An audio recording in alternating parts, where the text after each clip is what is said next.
everybody. I'm your host, Jaime Soretta. On this podcast, we celebrate everything local. And I want to introduce you to two Valley natives who are saving puppies and serving pizza. I have with me Geri, Hormel, and Hunter Rodgers of Almost There Rescue and Pizza to the Rescue. Thank you guys so much for being here. Yeah, thanks for having us. I love what you brought, because for folks who are listening, it smells so good in here. For folks who are watching, yeah, I'm distracted too.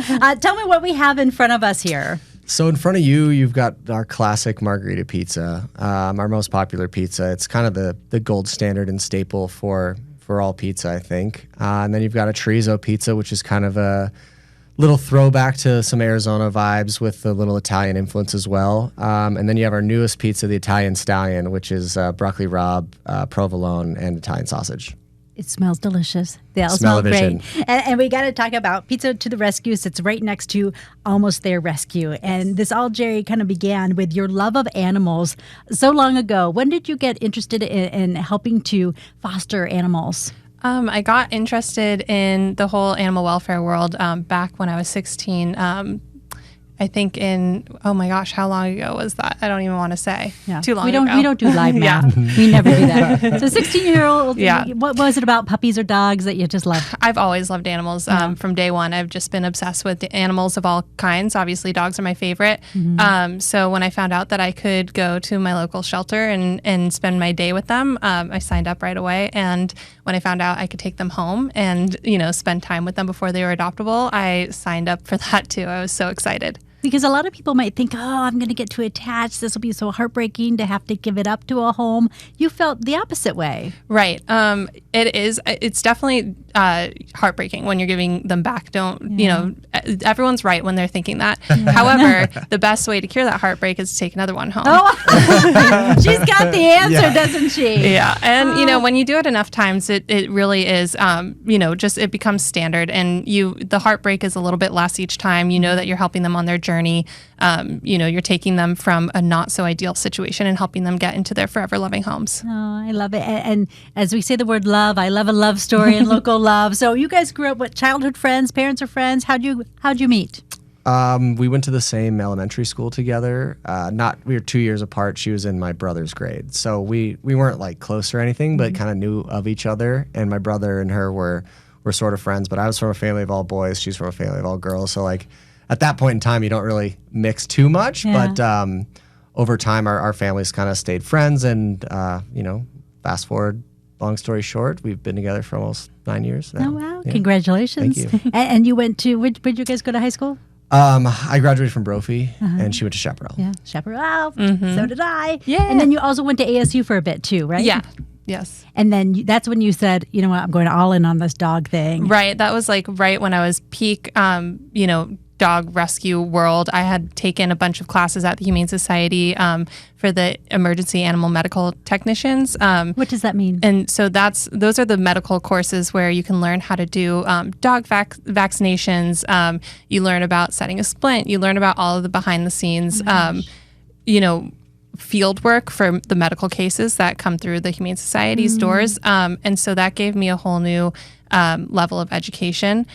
Which I was so grateful for, but that kind of kickstarted me into wanting to learn more about the dog rescue world and the medical side of it and the adoption side of it, and just how I could help more, which is how I kind of started developing Almost There Rescue. So Almost There Rescue began out of your home. Mm-hmm. How many dogs did you have in your home what's the peak number of animals that you had, living creatures beside yourself in your home at one time? Oh gosh. Living creatures is a tougher question. I know, fish. Yeah. Chickens, goats.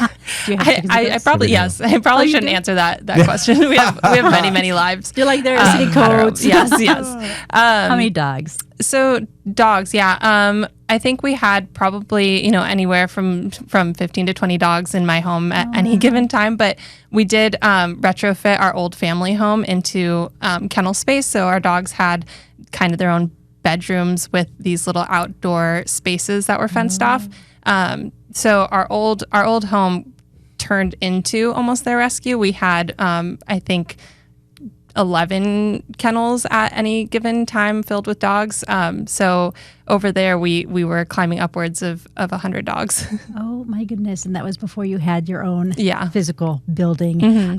And it's only really in the last few years. Well, Indian School Road is on my commute, so I watched your shelter go up and your location there, your rescue, and then I watched the pizza place go up too. So tell me about almost their rescue, because it seemed like you guys started building first or building out. Yeah. So we had gotten to a point where we knew we needed our own location. We needed to build from scratch and create our own space. And so we were on the lookout. We found this place that just spoke to us, and we moved in December of 2020. And our kennels were quickly filled. That was it was less than a week before we had every single kennel filled with dogs. And now we've really gotten very comfortable in our space. We're so grateful to be there. We love our location. It's helped us tremendously with gaining our following and recruiting new volunteers and fosters. And so, in turn, we've been able to grow as well. So I use the word shelter, and I'm not sure if I should have. A shelter, a rescue? Technically rescue. I think the difference really is just that rescue is smaller and privately run, whereas a shelter is more government run and usually larger in size. So when people come to you and they're looking for an animal, where have these animals come from? All over. Typically, our dogs are from within the state of Arizona. We do a lot of rescue transfers, so if other rescues have a pregnant dog or a dog with young nursing puppies, they'll contact us. We also do a lot of owner surrender, so if people find themselves in this situation, they contact us and we do what we can to get these dogs in. One of our favorite programs is called maternity leave, so that's for those cases where somebody who has a very loved family pet that ends up pregnant, but they are unable to care for the puppies. They don't have the finances or the time or the space. And so they'll contact us. We'll take in that dog and we'll raise the puppies. We'll get mom fixed. And then once the puppies are weaned and they're all, medically up to date on their vaccines and their spay and neuters, we'll adopt mom back to her original owners. No, because you really focused on the pregnant moms and the puppies with your rescue. Yeah. So when I was first starting, I just wanted to help the other shelters any way I could. I was asking around, how could I be the best help for these other shelters? I didn't want to reinvent the wheel. I didn't want to just take in whatever dogs were thrown my way. I wanted to do whatever would make the biggest impact. And at the time, what was needed was extra time and space for pregnant and nursing mom dogs, specifically the larger ones. It's a little easier with these, with the little guys. And so I started fostering those larger pregnant and nursing moms right away and fell in love with it. And it's still such a big need. And so our niche, we focus only on those pregnant and nursing mom dogs and their puppies. And so was the plan always to have a pizza place next door, Hunter? Not until we walked through the property. Next door, so you saw it was available. Yeah. So the property itself came with 3 buildings on it. The back building is where Almost There operates out of. And it had 2 front buildings, front as in facing Indian School, that were also with the deal, but vacant and hadn't really been anything in the last while. So kind of walking through the building that we were in now, it really, for whatever strange reason, just felt like there needed to be a restaurant in there. Kind of had that energy, beautiful window frontage, space for a patio. And it was it's sort of a big empty warehouse where if you could dream it, you could put it in there. Kind of a blank slate almost. Cool structure, kind of like throwback warehousey, but pretty solid. And basically the concept for, Pizza the Rescue, puppies and pizza came over COVID. And it was like, hey, let's do 2 things that we love and put them together. And who else wouldn't love that? Right. If someone doesn't like pizza or puppies, I mean, they're out. I can't help you at that You're out of my contact list. You're blocked. Exactly. Yes, I can't help you. So, we had figured it would be an interesting concept to try out.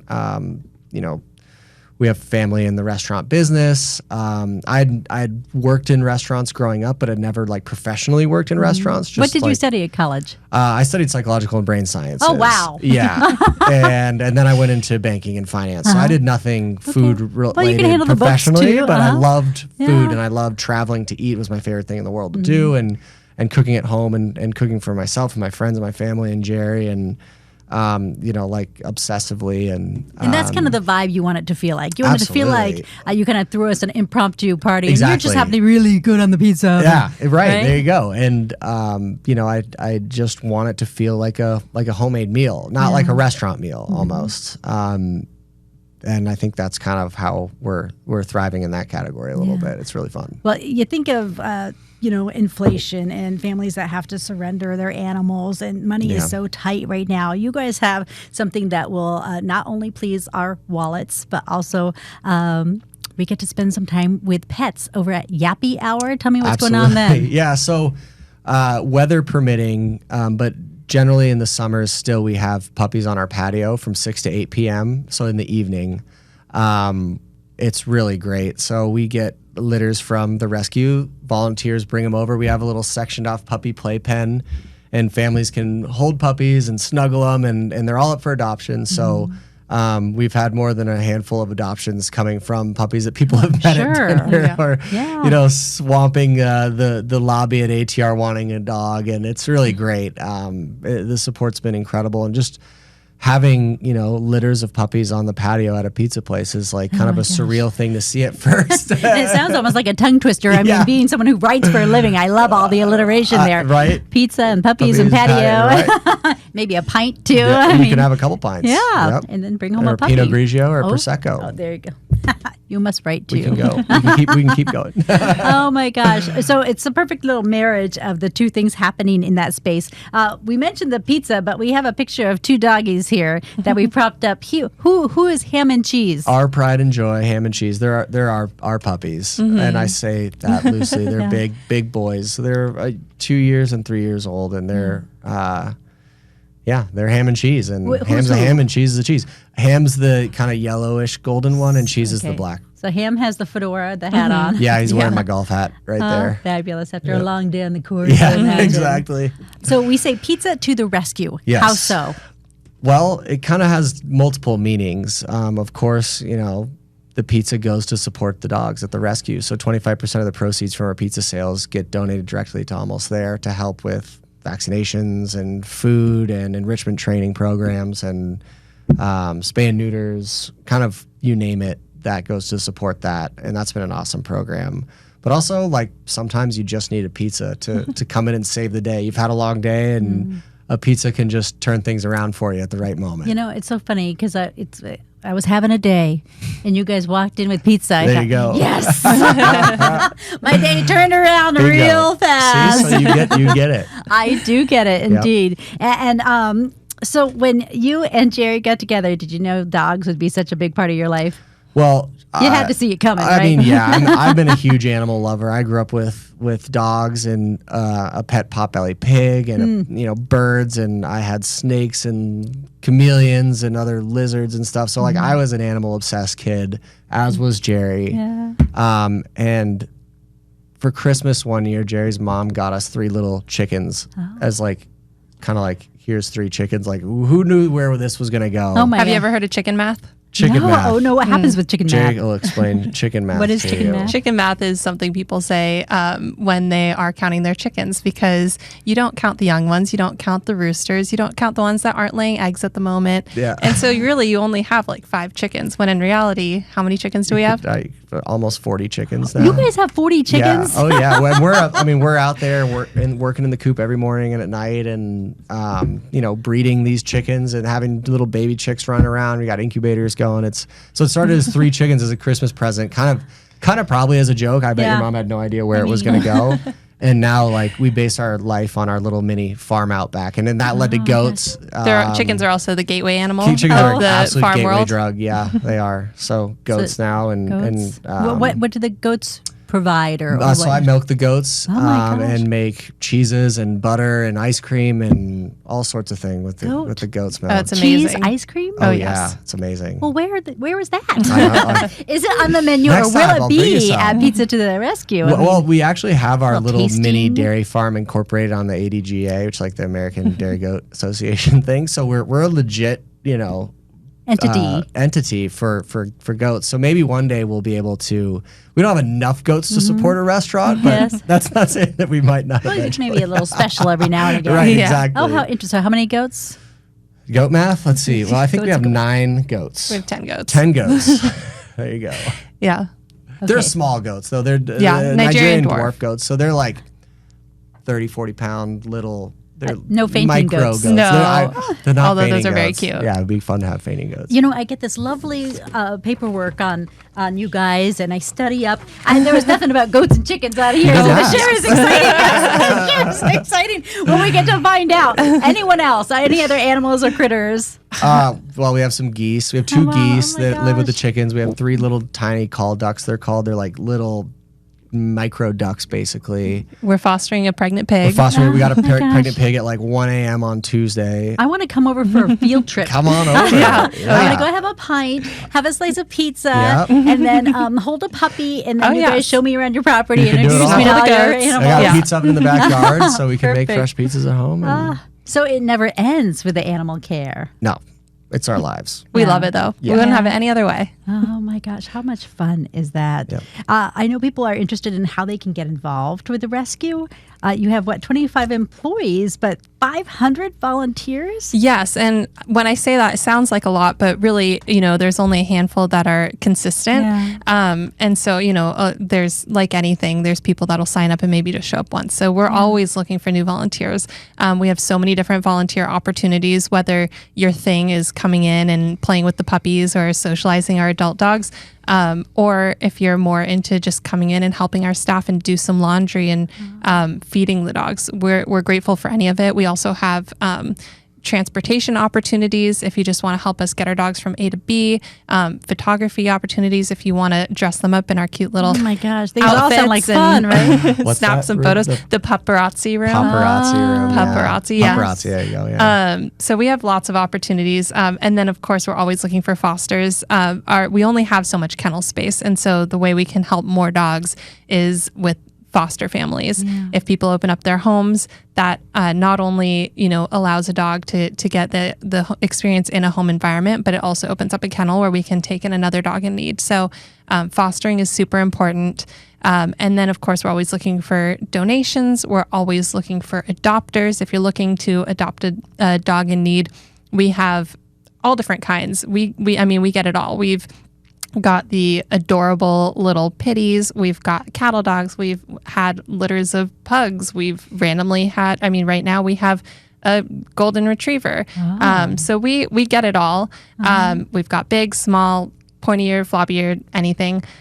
So if you know anyone looking for a dog, come on down. We will find one for you. Do you post them on social media? What Yes.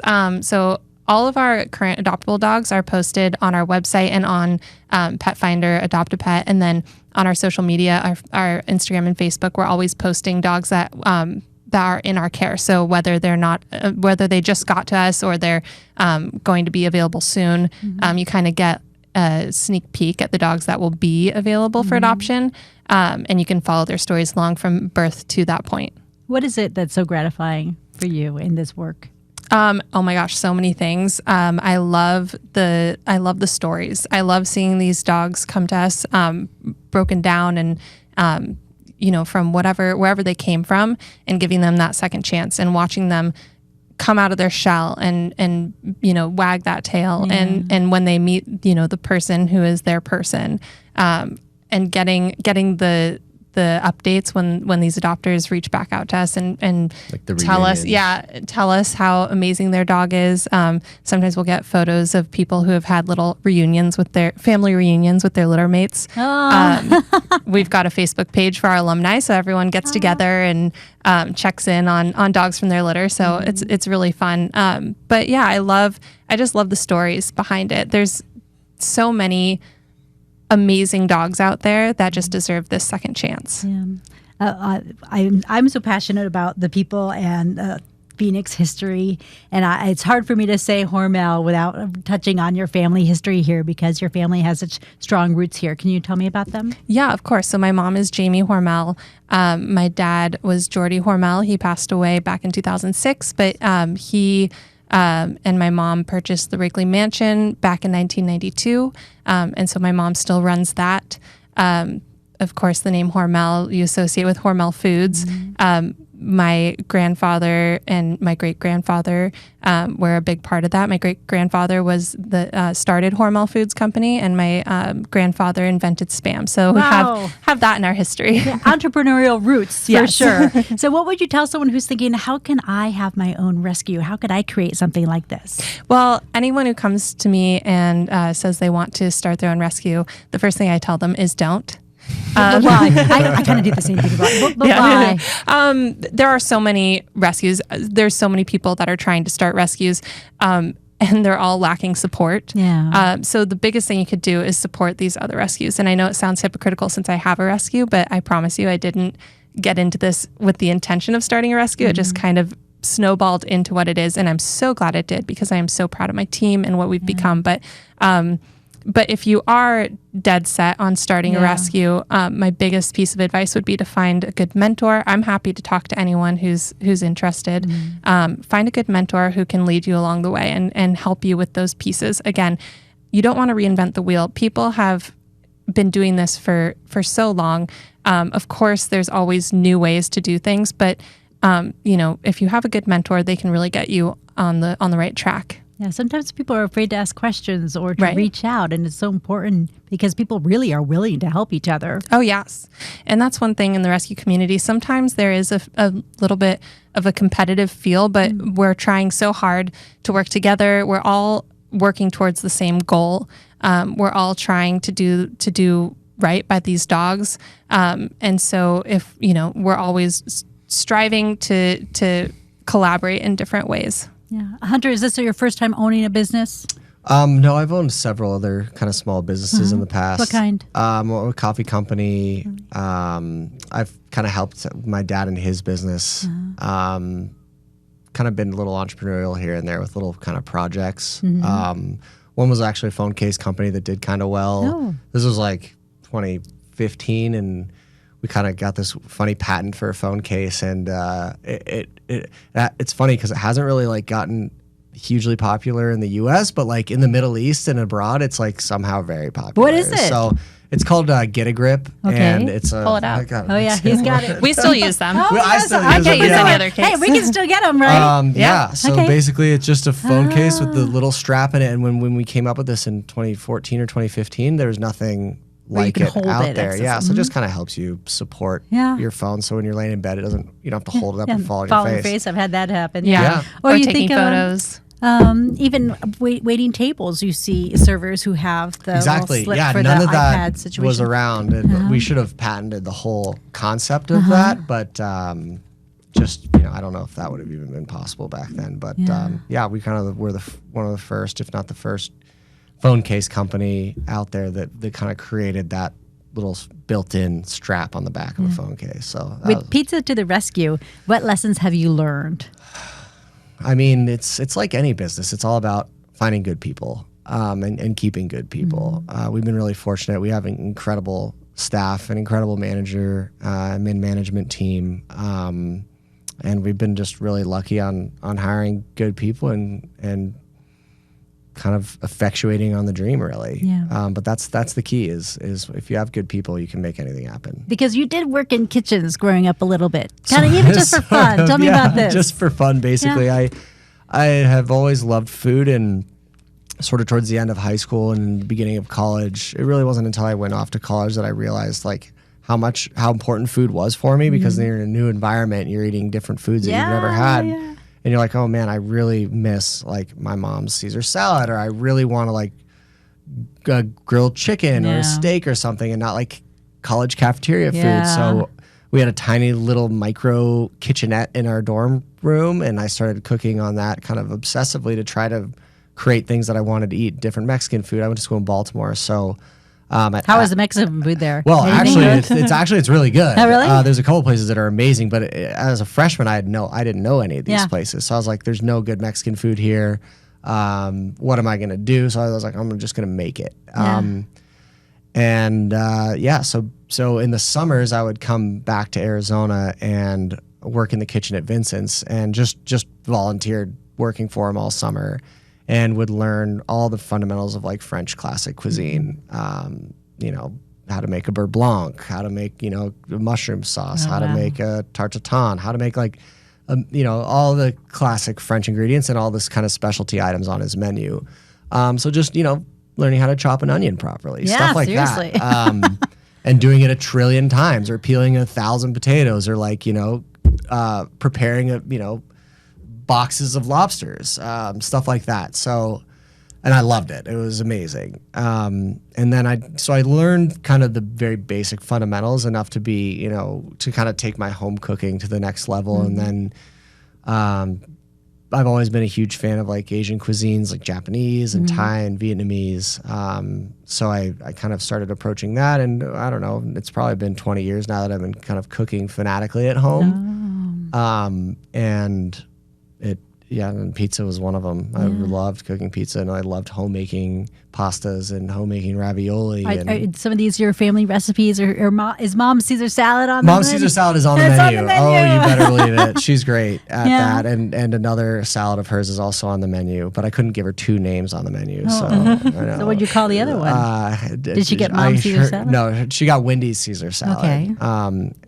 But yeah, and next summer we're going to be doing her fruit pizza, which is a dessert. It's really great. She's been making it my whole life. But it's more of a summer thing, so we'll be making that next year. Geri, what's the favorite thing that Hunter makes? Oh my gosh, the list goes on and on. Really, I would always request the pizza before he had the restaurant. Now I can just go there and get it. But I do still love our pizza nights at home. But he's always making just really great stuff. We do a lot of simple cooking, so a lot of grilled protein and veggies and salads. But I mean, last night you made a rice chicken hot pot that I thought was incredible. Yeah, it's like Japanese donabes. It's like an earthenware clay kind of pot, and you mix everything in there and then basically steam it all together, and it's like a really awesome kind of like rice, chicken, ginger, scallion, cabbage dish. Yeah. Gonna put that on the menu? I wish. I need to start a restaurant. Specialty nights. Specialty seriously. nights. You can have your little specialty nights. I know. Oh my gosh, how cool. What do you guys want people to know about you and your ventures that you are doing right now? I mean, basically at this point, Pizza the Rescue is really new. I think yesterday was our 5th month. Oh wow. So we're a really new business. We love the support we've gotten so far, and we hope to have a really big kind of season, if you will, in Arizona. So we're really excited. So we just want people to come out and support and know that, a portion of their paycheck or their bill goes directly towards supporting the puppies. And we also want them to have, a good time eating the food. We think our food's really good, and we're working really hard on it. We've kind of spared no expense and pulled all the stops on making everything by hand. We make all the pastas fresh every day. Every dessert's made by hand.